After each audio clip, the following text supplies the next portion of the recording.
l'Algérie est à un match de mettre un demi-pied au mondial 2026. En effet, suite à une victoire 3-1 dans la douleur face au Botswana, une victoire qui a été applaudie par l'ensemble des supporters. Vu la joie et le contexte, beaucoup se sont emportés et n'y ont pas vu des failles pourtant très visibles. À l'approche du match décisif face au Mozambique, il est urgent de se corriger car un faux pas et l'Algérie se retrouvera à nouveau en danger. Salam l'équipe, salam la team des Z, j'espère que vous allez tous très très bien. Sahaf Torkoum à tous.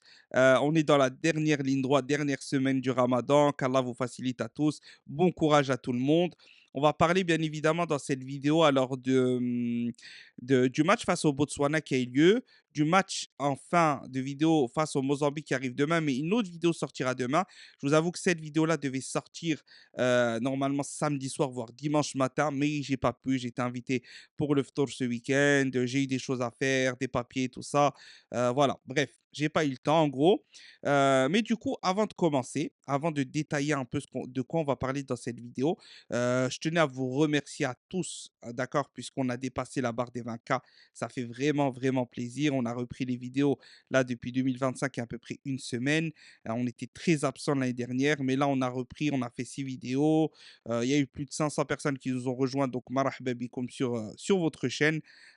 Cette chaîne qui est à tout le monde, à tous les Algériens qui sont libres de s'exprimer en commentaire, débattre, qu'ils soient d'accord avec moi ou non, peu importe, on est là pour échanger. Voilà, donc un grand merci à tout le monde et on va rentrer tout de suite dans à peu près ce qui va se passer dans cette vidéo. Premièrement, on va attaquer. La vidéo va être un peu longue normalement. Comme j'ai dit, elle devait sortir samedi soir. C'était une vidéo un peu plus complète suite au débrief à chaud que j'avais sorti face au Botswana. Donc, je vais vous mettre le lien en haut à droite pour ceux qui ne l'ont pas vu. N'hésitez pas à aller la revoir. Elle n'est pas très longue. Elle dure environ 7 minutes. Mais du coup, dans cette vidéo-là, on va parler du match donc, qui s'est passé. D'accord. C'est important de revenir dessus parce que j'ai vu très peu de gens souligner certaines choses très inquiétantes parce que beaucoup s'est enflammé vu le contexte, etc. Voilà, on a gagné sous Ramadan, ceci, cela. En effet, c'était une très belle victoire de guerrier qu'on a tous salué. D'ailleurs, j'ai fait une vidéo aussi de dénonciation par rapport à ce contexte-là très difficile. Vous avez été énormément à la relayer, quasi 50 000 vues, plus de 2 000 j'aime, etc. Donc voilà, même des Africains de tous bords hein, qui ne trouvaient pas ça normal. Donc sur ça, voilà, il fallait la faire, cette vidéo dénonciation, même malgré la victoire. Donc on l'a faite. Elle a été très bien reçue, donc c'est une bonne chose. Du coup, là, on va revenir sur tout ça. Premièrement, on va revenir sur le groupe déjà, voir où on se positionne actuellement, l'Algérie, la Mozambique, le Botswana, etc. Où on en est au classement, quelle journée reste, comment ça se passe, etc. Ensuite, on parlera justement de ce match-là, Botswana-Algérie, victoire 3-1 de l'Algérie. On va faire un petit retour sur le match, voir qu'il n'y a pas que eu des choses positives et que c'est important de les corriger par la suite. On va parler justement aussi des joueurs, hein. On va noter les joueurs. Personnellement, je vais noter les joueurs. J'hésite bien évidemment, je vous invite à réagir en commentaire, me donner aussi vos tops, vos flops et les joueurs que vous pensez importants face au Mozambique et les joueurs qui ne devraient pas être reconduits face au Mozambique. Et on finira par une conclusion. On va brièvement parler du Mozambique, mais on reviendra avec une vidéo dès demain matin ou à midi maximum. Je vais essayer de la tourner ce soir, sûrement après, ouais, vers minuit, comme ça, avant d'aller me coucher, etc. Ou je la posterai demain, où là, ça sera purement le match face au Mozambique. Bon, une fois que tout ça, ça a été dit, on va rentrer dans le vif du sujet. N'hésitez pas, bien évidemment, à liker la vidéo, commenter, partager, donner votre avis aussi. C'est ça qui est le plus important. Je lis tous les commentaires, même si je ne le fais pas le jour même ou ça. Dès que j'ai un moment, je lis tout. En général, je mets un petit like et je mets un petit commentaire. Ou si je ne peux pas, au moins je like pour voir que j'ai vu, que le commentaire était intéressant, etc. Bon, une fois que ça c'est dit, on va rentrer déjà dans le résultat face au Botswana et où on se situe par rapport au groupe et on va analyser tout ça de manière très très brève.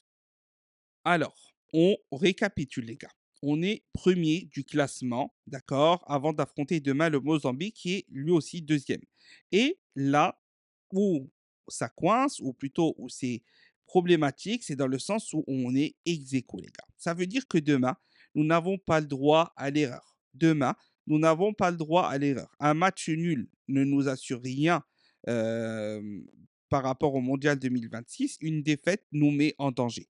D'accord. C'est une victoire impérative qu'il va falloir aller chercher chez nous, dans un beau stade de la JSK. face à un public, bien évidemment, majoritairement de la Kabylie, de Tizi Ouzou et de toute l'Algérie qui vont venir, qui va être simplement extraordinaire, une ambiance extraordinaire, ça, on n'a aucun doute là-dessus. Mais il va falloir aller chercher ces 3 points et il va falloir gérer cette pression-là parce que le Mozambique n'est pas à 12 points pour rien. D'accord? On voit qu'on est 2 ex aequo, on voit que la Guinée est très loin derrière avec 7 points. Donc, vraiment, là, on a mis une distance à la Guinée, au Botswana qui a 2 matchs de retard sur nous, 2 victoires de retard sur nous avec 6 points, l'Ouganda 6 points, la Somalie 1 point. Et on va voir que sur les journées là, à droite en haut, on va voir qu'on va affronter, comme je vous ai dit en septembre déjà, le Botswana, on va les réaffronter, mais cette fois chez nous.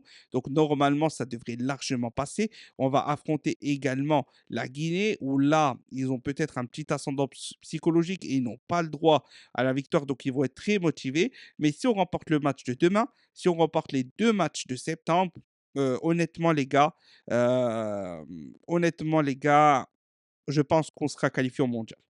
Je pense qu'on sera qualifié au mondial parce que au mois d'octobre, les 2 derniers matchs, on affronte la Somalie qui est dernier avec un seul point. Ça, c'est quasi du gâteau, d'accord? Et ensuite, un match face à l'Ouganda, mais que même si on fera un faux pas, vu qu'on met une distance au goal average, on sera qualifié.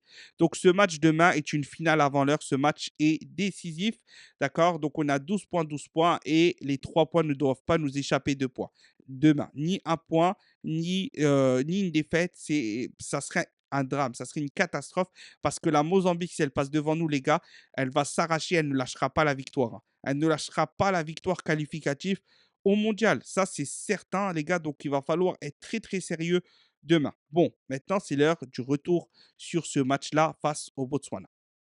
Bon, pour le match face au Botswana, si j'aurais déjà un mot à adresser aux supporters, ça serait calmez-vous. Calmez-vous. Parce que oui, on a tous été très heureux de cette victoire 3-1 sous Ramadan, sous 14 heures, sous ce que vous voulez. C'est vrai, c'était un match de guerre et on l'a tous relevé. Tous, tous, tous. Il n'y a personne qui a dit ouais, le match était nul, c'est inadmissible. Non, tout le monde a salué la prestation des joueurs qui se sont écroulés en fin de match vu l'intensité et la difficulté de ce match-là. D'accord. Mais est-ce qu'il y a eu des failles qui sont passées à la trappe suite au contexte? Oui, il y en a eu énormément. D'accord. Et c'est ça qu'on va parler dans ce match-là, puisque dans le débrief à chaud, je ne les ai pas révélés, d'accord? J'en ai pas parlé, mais je vois que personne n'en parle. Comme si ce match-là avait été un match parfait. Non, il y a eu énormément de choses qui ne sont pas allées. D'ailleurs, cette première mi-temps, retirons l'action de Guiri et le but de Guiri, d'accord? Disons que Guiri, le gardien ne se trouve pas, parce que oui, le gardien s'est littéralement troué. Je pense que nous l'avons tous vu et que pour dire que ça, c'est un gardien de haut niveau, personne ne pourra le dire. Il s'est littéralement troué. La tête de Guiri était euh, largement prenable par un gardien d'un niveau correct, d'un niveau moyen, d'un niveau bon. Ça ne serait pas rentré. D'accord? Du coup, à part cette action-là, si on regarde simplement la première mi-temps, on voit qu'il y a énormément de failles, puisque le Botswana nous a posé certains problèmes énormissimes.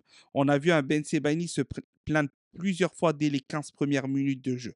Le jeu du Botswana était très clair. Il voulait nous piéger dès l'entame de jeu et ensuite bloquer tout ça. Et avec l'usure du match, on n'aurait pas eu l'énergie pour marquer. Malheureusement, ils n'ont pas réussi. Heureusement pour nous, leur gardien s'est troué. Mais au niveau de la première mi-temps, si on enlève cette action de but, on enlève que le gardien s'est troué, on fait quasi plus ou moins jeu égal avec le Botswana.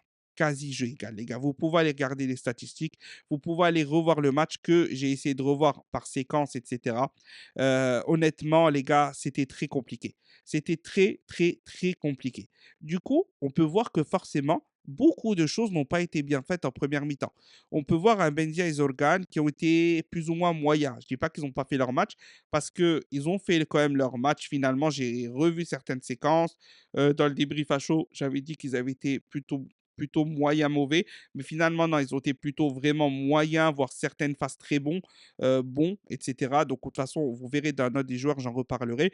Mais il y a eu des différences de Mandy. Il y a eu des défaillances de Attal blessé qui ne tient pas. Donc, c'est une erreur de Petkovic de l'aligner, de remettre Mandy qui était très lent et qui a laissé Ben Sebaini plusieurs fois seul, de mettre un Ait Nouri qui ne défendait pas. Ben Sebaini était à la gauche, sur son poste. Des fois, il venait couvrir Mandy. Pour ceux qui me suivent sur les réseaux, je tweetais pendant 15 minutes. Je disais, mais je ne comprends pas, on n'a pas de milieu. Ben Sebaini, je dois couvrir Mandy, je dois couvrir Ait Nouri, je dois aller aux trois quarts du terrain adverse et d'essayer de trouver Mahrez avec des passes longues, etc., ou demi-longues, etc. Donc oui, un milieu qui était quasi absent, hein, sur le milieu axial, il était quasi absent. Un Zorgan, certes, qui allait beaucoup vers l'avant, qui essayait de chercher Boudaoui, mais un bloc qui était totalement pas regroupé. On voyait un bloc très très écarté entre la défense et l'attaque. Le milieu ne faisait pas vraiment la cohésion. Et Zorgan, je le trouvais vraiment dans un registre intéressant, mais très écarté d'un Benzia qui était souvent à droite pour compenser un Mahrez, un Boudaoui qui se retrouvait quasi en 10 des fois, alors que c'est le rôle de Benzia, puisque Benzia venait couvrir le côté droit de Mahrez, etc. Bon, c'est dommage, j'ai pas énormément de temps, les gars, sinon je vous cache pas que si j'aurais beaucoup de temps, etc., et que voilà, la vie le permettrait, etc., je vous prendrai le match, j'arrêterai les séquences et je vous montrerai ce que vous voyez. Mais bon, je sais que le supporter algérien est quand même un connaisseur de football. Donc, ceux qui ont revu le match ou ceux qui ont bien analysé le match, etc., ils vont tout de suite voir de quoi je parle. Je n'ai pas besoin de vous mettre des images à l'écran. Vous voyez de quoi je parle. Même si vous vous remémorez le match, vous allez tout de suite dire c'est vrai, il a raison. D'accord. Donc, du coup, il y a eu beaucoup de défaillances. Un Guri Amoura qui n'arrivait pas à se trouver, un Nouri qui n'apportait rien sur le côté gauche. Donc, il y avait vraiment un manque de cohésion entre Guri, Amoura, Ait Nouri, etc. Donc, oui, la première mi-temps est plus que moyenne, les gars, et plus que moyenne. Et il aurait fallu un seul but du Botswana pour que ce match change du tout au tout. Il aurait fallu que le gardien du Botswana ne se trouve pas face à Guri parce que c'est un but qui n'est pas un excellent but, hein, c'est un but de la tête qui est en plein sur le gardien. Le gardien se trouve, d'accord. C'est pas comme le deuxième but ou la passe clé de Guiri qui est magnifique sur Amoura dans la profondeur, ou le troisième but d'Amoura qui est là un vrai but, ou le deuxième but qui est un vrai but. Le premier but est vraiment un but quasi pas hasardeux, mais vraiment avec beaucoup, beaucoup, beaucoup de chance. D'accord. Donc, si on met déjà cette première mi-temps en jeu et qu'on se dise que voilà, il aurait fallu un but du Botswana ou que le gardien du Botswana ne se trouve pas, etc. Et la deuxième mi-temps changerait du tout au tout. Ce but-là, chanceux, nous a fait plus de bien. Nous a fait beaucoup de bien. Et par contre, la deuxième mi-temps, j'ai rien à dire. Petkovic, mais de toute façon, Petkovic, c'est l'homme des deuxièmes mi-temps. Alors, autant j'aime pas ses compos de base, j'aime pas ses premières mi-temps. C'est pas la première fois. Mais après, peut-être c'est son style de jeu. Peut-être en première mi-temps, il demande juste d'analyser, etc. Mais le jour où on va se trouver en première mi-temps, est-ce qu'il sera capable de revenir correctement? Est-ce qu'il sera capable de revenir correctement et pas de revenir pour arracher un nul, hein, comme il a fait sur certains matchs, mais de revenir pour arracher le match de manière décisive et tranchante. Et ça, j'en suis pas sûr du tout. Ça, je n'en suis pas sûr du tout. Donc voilà, la deuxième mi-temps, j'ai pas besoin de l'analyser. Les joueurs entrants ont fait le job. Kendousi a apporté énormément au milieu de terrain. Et ça, je l'avais dit dans ma compo de passe que je voulais voir Kendousi avec Boudaoui dès le début. D'accord. Que Belaïli a apporté directement, les gars. Il est entré en jeu, je crois, deux, trois touches après, 3 minutes de jeu après. Passe magnifique, un long ballon brossé qui accompagne la trajectoire d'Amoura, qui est venu se faufiler vers la gauche alors qu'il partait de la droite face au défenseur. Il l'a mangé, il l'a pris de vitesse. Il y avait quasi qu'un Belaïli pour nous faire une passe comme ça, quasi à l'aveugle. Là, il avait pris la formation avant, mais quasi à l'aveugle. C'est de l'inspiration, c'est de l'instinct, c'est de la vista. Donc la connexion Amoura, pardon, Belaïli Amoura marche. La connexion Amoura-Guiri marche très très bien. L'apport qu'Abu Dhabi dans ce milieu de terrain est très bonne. L'entrée de Ben Rahma était correcte, était à saluer. Il a fait quelques phases de jeu, etc. Donc on peut dire que Ben Rahma, pour l'instant, ce qu'il montre en entrée, c'est intéressant par rapport à son niveau de D2. S'il aurait été titularisé, est-ce qu'il aurait fait ça? Je ne suis pas sûr. Mais voilà, Marez absent, Mandy absent, Touba, entrée très mauvaise, les gars. Je vous invite à revoir le match. Très, très mauvaise entrée de Touba. Pour ceux qui n'ont pas vu le match, allez voir. Pour ceux qui ont dit que Touba a bien joué, etc. Mais je n'en veux pas. Il est côté gauche. C'est un joueur qui joue gauche, qui va remplacer Mandy sur le côté droit. Il rentre dans un contexte particulier, etc. Ok, mais honnêtement, ne me dites pas que Touba a fait un bon match. Il a fait un match mauvais. Son entrée était mauvaise, mais il a des circonstances atténuantes. D'accord. Mais après, il faudrait le mettre à sa place pour tester. Ok. Donc voilà. Une deuxième mi-temps, il y a eu beaucoup de bonnes choses, on va pas revenir dessus. C'est là où tout a été déclenché pour moi, avec un Guri qui s'est replacé sur la gauche. Pour moi, Guri est plus intéressant sur la gauche pour sa qualité de passe parce que Amoura, sur la profondeur, quand il prend la profondeur, notamment quand les joueurs essayent de revenir au score, il est bien plus intéressant qu'un Guri en neuf. Pour moi, il est bien plus efficace devant les cages qu'un Guri. Alors que Guri va être très très bon dans la passe. Donc, si on doit jouer, on doit plutôt demander à Guiri de vraiment être un peu derrière Amoura et pas l'inverse. Sachant que Amoura, dans les phases défensives, par contre, il est très intéressant puisqu'il revient bien. Alors, Amoura, il a fait 90 minutes de folie. Il est resté sur le terrain. Guiri ne peut jamais mettre la même intensité qu'un Amoura, ni en termes de pressing, ni en termes de retour défensif, ni en termes d'endurance, ni en termes de vitesse. Ça n'a rien à voir. D'accord. Donc, pour moi, les deux sont indissociables.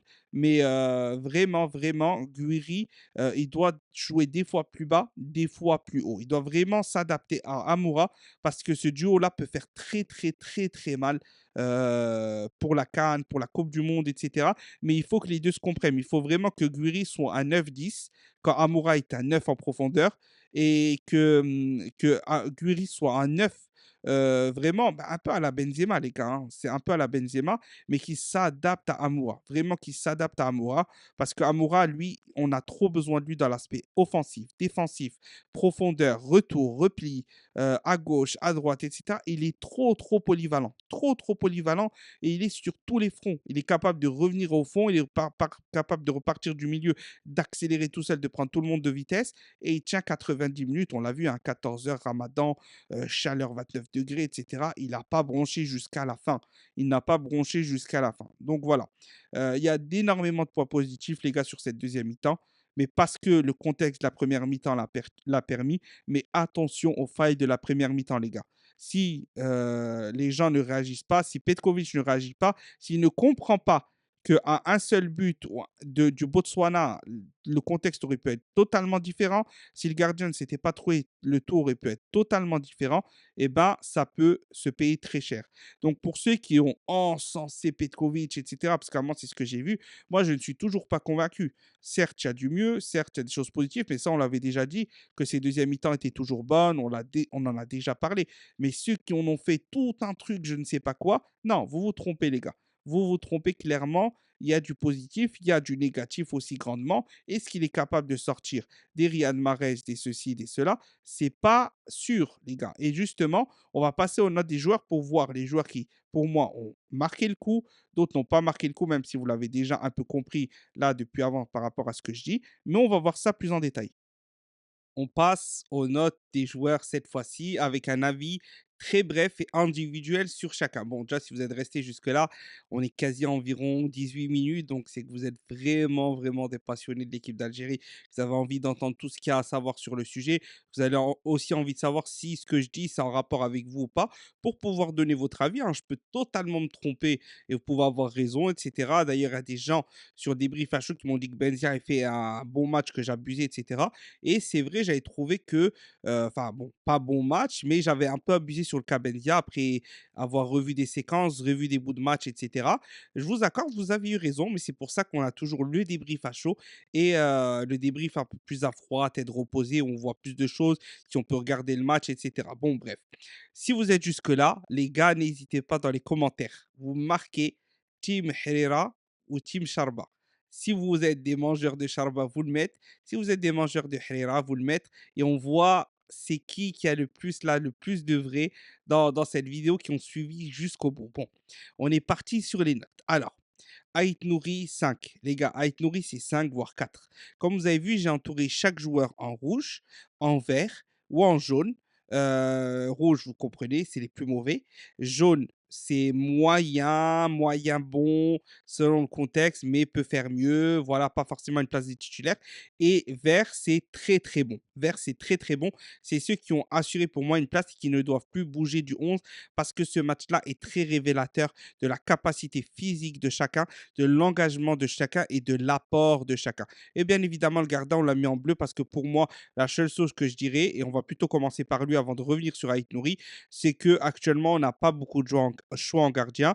Il a été mi-rassurant Le reste, il n'a pas eu vraiment de grosses choses à faire. Mais on voit qu'il a déjà plus de caractère qu'Amandrea, ou qui déjà ne joue plus du tout, il est âgé, et cetera. Donc, pour moi, Guedouz va falloir le reconduire, voire tenter Benbo directement. Mais bon, vu qu'il a joué ce match-là, autant le reconduire et voir vraiment si ça marche bien, si ça peut le faire ou pas pour la suite. Bon, il n'est pas noté parce qu'il y a pas vraiment de note à mettre. Ait Nouri 5. J'aurais pu lui mettre 4, mais vraiment pour moi, ça, j'avais déjà dit avant ce match-là que si on joue à 4, et beaucoup de supporters sont de mon avis, on a quasi tous les gars le même avis à 80%, Hadjem doit être titulaire sur le prochain match. Hadjem doit être titulaire sur le prochain match. Précédemment, là, il y a quelques minutes, quand on parlait dans, on va dire plus ou moins le chapitre précédent du match face au Botswana, je vous ai dit, il y a beaucoup de failles, notamment de Petkovic, qui n'aligne pas forcément les bons joueurs dès le début. Et si le Botswana marque, si un jour un autre adversaire marque, etc., là, on le payera cash. Quand on joue contre des faibles, ça va. Mais quand on va jouer contre des gros adversaires, les gars, ça ne va pas passer. Ça ne va pas passer de se prendre un but et de dire, ouais, on va forcément revenir, ouais, je vais faire des changements, ça va changer la donne, etc. Non, parce qu'il y aura une équipe en face qui a de la force, du vécu, qui est aussi dans les tops africains, qui a aussi un banc adéquat, etc. Donc ça, c'est des choses que Petkovic doit corriger dès maintenant. Il doit montrer qu'il est apte à changer certaines cartes qui pensent indispensables, qui ne le sont pas. Donc Ait Nouri 5, très peu de retours défensifs, n'a pas apporté offensivement. Peu importe le contexte du match, il a été mis là pour ça, il n'a pas rempli son rôle correctement. Ensuite, on passe à Mandy. Mandy 4, très décevant. Lenteur, Ben Sebaini a dû couvrir plusieurs fois son côté alors que déjà, il gérait le couloir de Ait Nouri qui n'était pas là, etc. Franchement, première mi-temps à son poste de défenseur central dans une charnière à deux, c'est catastrophique. Je préfère limite, je l'ai toujours dit de toute façon, c'est soit il joue dans une défense à 3, soit il est temps de le remplacer. Ce que Petkovic n'a toujours pas su faire en un an, alors qu'il y avait plein de joueurs à ramener. Belhaid, il y a le joueur de la GSK, il y a Alilet, il y a voilà, il y avait plein de choses, des gars, à faire. Là, on n'est pas là à faire une vidéo, mais il y avait énormément de joueurs à tester à sa place, de mettre des compositions à 3 avec un Hadjem à côté d'un Ben Sebaini, un Touba par là, un Tougaï. Il a continué à le mettre. Il nous a fait venir des Madani au lieu de jeunes joueurs qui, au final, Medeni n'a pas donné satisfaction. C'est entièrement de la faute de Petkovic, je le reconduis. Il ne faut pas me dire il n'y a pas de choix. Il est là depuis un an. Maintenant, il y a le choix. Il n'a pas fait le travail pour. Donc, Mandy, c'est 4 et Petkovic entièrement responsable de cette situation. Ben Sebani, 7, les gars. Il est tout en haut, tout à droite là-bas, vous le voyez en tour en vert. Ben Sebani, 7. Il a tout fait, les gars. On aurait même pu lui mettre, les gars, un 8, je ne vous cache pas. Hein, parce qu'honnêtement, on ne se rend pas compte que comment défensivement, et même à un moment milieu de terrain, quand il montait jusqu'à le milieu de terrain, etc., vraiment, il a montré de sa présence que c'est vraiment le mur de notre défense et que c'est le seul joueur qui, tu le mets à gauche, en bas, il est là depuis la CAN 2017, les gars, et il n'a plus bougé. Il n'a plus bougé depuis 7 ans, 8 ans. C'est le joueur qui a certainement la plus grosse évolution de tous les joueurs algériens. Il est parti d'Algérie, il est parti en Belgique, il est parti en Liga, il est parti en Allemagne.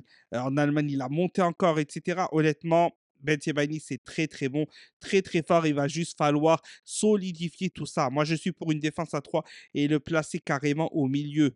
Le placer au milieu parce qu'il a déjà joué à ce poste-là. Il est tellement polyvalent. Il peut venir sur la gauche, sur la droite, au milieu. Il peut, honnêtement, les gars, c'est le patron de la défense. Il faut juste bien l'entourer. Et les gens qui suivent ses directions, les défenseurs, ça ira très, très bien. En tout cas, ensuite, Attal, je ne l'ai pas noté X parce qu'il s'est blessé rapidement. Mauvais choix du coach, encore une fois. Mauvais choix de la liste qu'on a critiqué et qui montre que Attal est blessé, Farsi est blessé, Mandi, on est obligé de se taper Mandi à droite alors que non, je suis désolé, non, ce n'est plus. On avait du choix, les gars. On avait Dorval, on avait Halaimia, on avait le petit là de Belgique, j'ai oublié le nom, Belgali.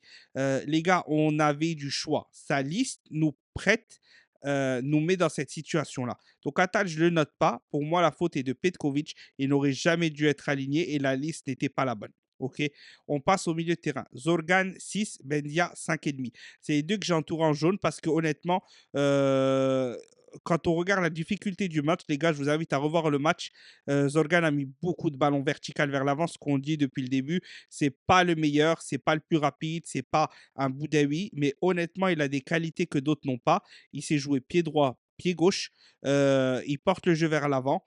Défensivement, il ne faut pas ultra compter sur lui contre des gros adversaires, ça ne passera pas. Mais contre des adversaires moyens, s'il est bien entouré d'un milieu qui court, là, sachant qu'il n'était pas couvert, parce que Boudaoui était plus haut sur le terrain, honnêtement, ça peut le faire. Sur le banc, pour moi, ça peut le faire. Je ne le mettrai pas titulaire, mais on peut dire qu'il peut avoir cette place dans le groupe pour apporter de la fluidité au milieu de terrain en fin de match ou accélérer le jeu sur les ballons verticales pour vite trouver le 10, etc., les ailiers, ça peut le faire.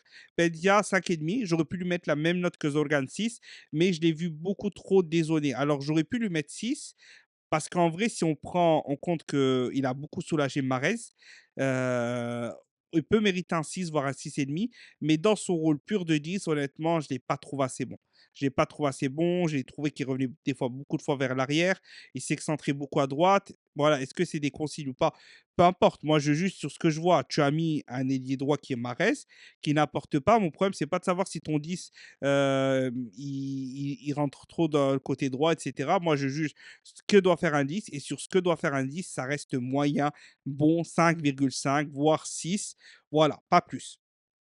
Ensuite, devant, Mahrez, 4. Mahrez, c'est catastrophique, les gars. Il n'a plus sa place depuis longtemps. On le dit, Mahrez n'est pas décisif dans les grands matchs. Il n'était pas décisif au barrage du Cameroun. Il n'était pas décisif sur la dernière CAN.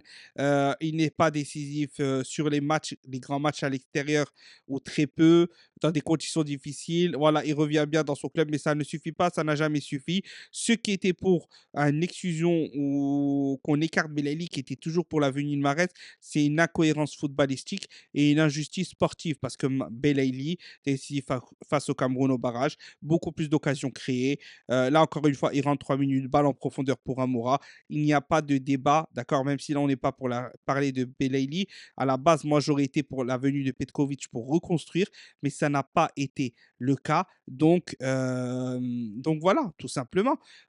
Si on doit juger Mahrez, purement Mahrez, ce n'est pas bon depuis plusieurs années. Depuis 2021-2022, c'est nul, nul, nul, et ça ne progresse pas. La seule solution, on l'a déjà dit, c'est de le replacer en 10, ce que tous les coachs ne veulent pas faire. Donc pourquoi continuer à le mettre sur le côté droit? On est en train de se priver et de jouer à 10 contre 11 sur la plupart des matchs en espérant, ouais, Mahrez c'est quand même un grand joueur, il fait peur aux adversaires. Non, c'est pas vrai, il fait plus peur aux adversaires depuis longtemps. Ouais, Mahrez il va nous sortir un coup franc, Mahrez il va nous sortir ça. C'est faux, encore une fois, ça n'existe pas. Vous vous inventez des vies contre des petites équipes, vous nous portez des avis contre des petites équipes qui n'existent pas. D'accord. Ensuite, on passe à Boudaoui qu'on a oublié de noter. Pardon, les gars, j'avais oublié de le noter. J'étais tout de suite parti à Zorgan et Benzia. On revient sur Boudaoui. Les gars, Boudaoui, c'est un gros 7 sur 10. Il apporte une passe décisive. Au milieu de terrain, il a énormément apporté. Endurant de folie, hein. Pour moi, Amoura et Boudaoui, c'est des mecs qui peuvent enchaîner les matchs à 90 minutes à haute intensité. Ils ont un cardio, Allah Ibarak, exceptionnel, les gars. Exceptionnel. D'accord. Donc, honnêtement, ces deux-là ne doivent plus bouger. Boudaoui a fait tout ce qu'on lui a demandé de faire. Il était positionné un peu haut, ce qui m'a étonné. Je l'aurais vu un peu plus bas, vraiment côté de Zorgan. Mais Petkovic l'a vu un peu plus haut. Ah, intéressant pour la suite, mais faut se méfier s'il compte trop sur Zorgan en pur 6. Les gars, ça va nous poser problème contre une grosse équipe. Je vous le dis, je vous préviens dès maintenant, parce que contre des petites équipes, c'est bien de dire ouais, ça passe, ça, ceci, cela, Petkovic. Non, attendez les grandes équipes, les gars. Il faut toujours apprendre à voir le match, le juger maintenant. Mais de toujours se poser la question, est-ce que ça passe vraiment contre une grosse équipe? Par exemple, Guiri Amoura, je sais que ça passera contre une grosse équipe si le reste suit, tu vois. Pas en termes d'endurance, mais en termes de passes décisives, de buts, etc. Je sais que ça passera. Ben Sebaini, je sais que ça passera contre une grosse équipe. Tu vois, mais il y a certains joueurs, attention, si tu les places mal, si tu leur donnes des instructions, mais que le milieu qui est associé avec lui, tu lui donnes des instructions qui ne sont pas adéquates, ça peut payer. Mais bon, là, si on doit jouer purement Boudaoui, très bon match, il doit être reconduit. C'est l'une des grosses satisfactions. On peut dire que c'est l'un des 3 hommes du match, parce que pour moi, ils sont plusieurs hommes du match. Ensuite, on passe à Guri, 7.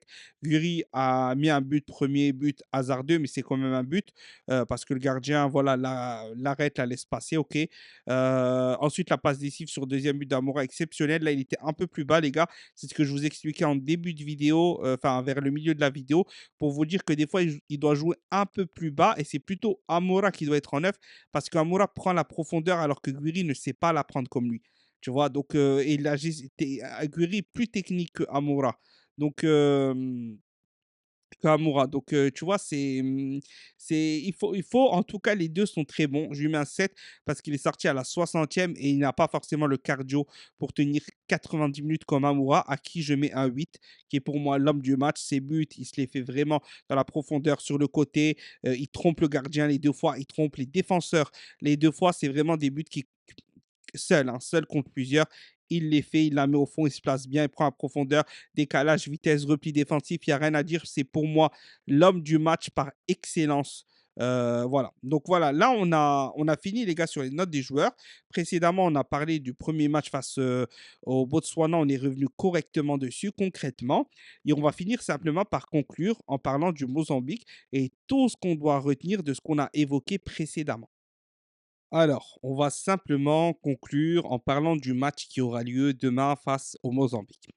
Alors, avec tout ce qu'on a vu, n'hésitez pas à me dire également dans les commentaires votre avis sur la compo et le schéma de jeu que Petkovic doit mettre en place. D'accord? Moi, pour ma part, je vous la donnerai demain. D'accord? Je vous ferai une vidéo d'à peu près entre 5 et 10 minutes qui sera juste un petit avant-match avec ma composition d'équipe face au Mozambique.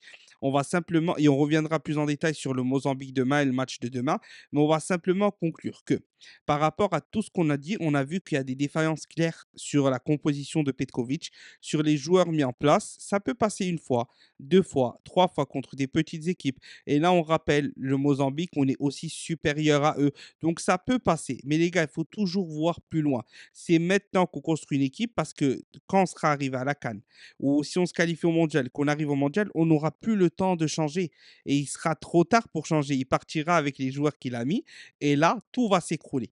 Et le but, c'est pas de faire de la figuration, d'accord? Donc le but, c'est clairement de changer ce qui ne va pas maintenant, de s'apercevoir ce qui ne va pas maintenant. Et ce qui ne va pas, c'est les joueurs qu'on a mis en rouge. Un Mandy dans une défense à deux, ça ne va pas. Un Riyad Mahrez sur le côté droit, comme ça ne va pas. Est-ce que Petkovic sera capable face au Mozambique, qui, on se le rappelle, va jouer plutôt avec un bloc resserré.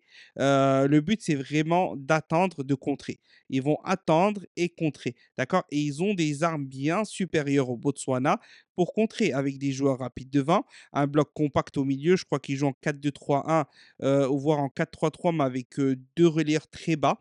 Je me rappelle plus trop. Mais en tout cas, je sais qu'offensivement, ils ont des joueurs intéressants qui contrent. Ils ont des joueurs rapides qui contrent assez bien, supérieurs au Botswana. Donc attention au Mozambique. Le match ne va pas être le même. Normalement, on devrait le gagner, mais attention. Attention à ne pas se faire piéger. Le Mozambique est à égalité. Ils vont jouer le match de leur vie. Parce que s'ils nous battent là, les gars, ils ne nous affrontent plus, je crois, jusqu'à la fin.